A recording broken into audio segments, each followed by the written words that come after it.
Le principe de laïcité en France est vaste et plus complexe qu'il n'y paraît. Afin de former au mieux ses agents, la ville de Limoges a mis en place des cellules de formation laïcité.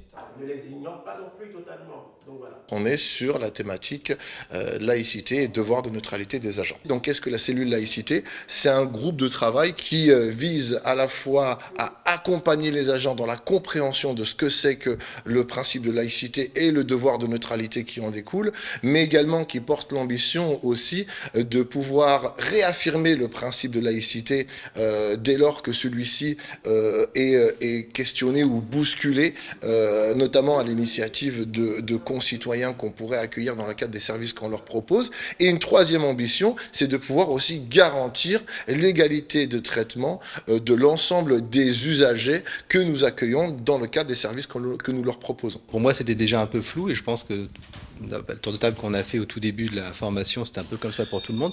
Tout le monde a une idée, mais pas forcément précise, et du coup, cette formation permet d'avoir une idée précise, mais dès les 3 premières heures, on a une idée qui commence à se faire assez précise. C'est très intéressant. Pour moi, la difficulté qu'il y a, c'est d'arriver à faire la distinction entre son opinion et le cadre légal. Et je pense que cette formation nous permet de faire ça. Notre ambition, c'est d'abord former les agents de la collectivité, mais pas que. Donc, former aussi les acteurs associatifs, les dynamiques citoyennes. Donc, voilà, sensibiliser les citoyens sur cette notion-là. Donc, vraiment, il y a un enjeu de vulgarisation même du principe de la laïcité. Et donc, ça se voit à travers nos actions. Par exemple, l'année dernière, on a eu à organiser une quinzaine de la laïcité, donc avec des actions de vulgarisation, des conférences débats dans les établissements scolaires. Voilà, eux aussi à destination des acteurs associatifs. Donc, c'est aussi ça, l'ambition, en tout cas, l'enjeu principal de cette cellule laïcité, aller au-delà de la collectivité et vulgariser, former, sensibiliser d'autres acteurs du privé, donc associatifs et dynamiques citoyennes.